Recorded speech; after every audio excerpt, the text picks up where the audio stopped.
últim minut per cadascun de vostès per demanar el vot. Senyor Rufián. En un escenario normal, frente a un Estado en plena democracia, no haría falta ir a votar este 20 de diciembre.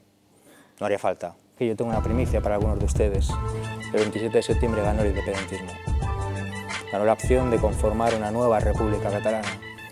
Tan simple como eso. Ganamos el referéndum que no nos dejaron hacer. Alguien tan poco sospechoso de ser un antisistema, un rompepatrias como David Cameron, que quizá es más de derechas que Rajoy, es complicado, ante una problemática similar, puso las urnas, hizo campaña por el no y ganó. La Constitución no es tan sagrada, ¿eh? Dicho esto, se cambió, no es tan inamovible. Dicho esto, no. Dicho esto, no. Dicho esto. Se necesitan 2/3 del Congreso, no la tenemos, no la tenemos, no la tenemos. Feixista. Tenemos 2 millones de personas detrás, ganamos.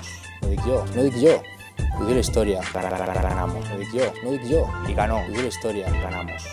Hagan el favor de respetar la democracia, por favor.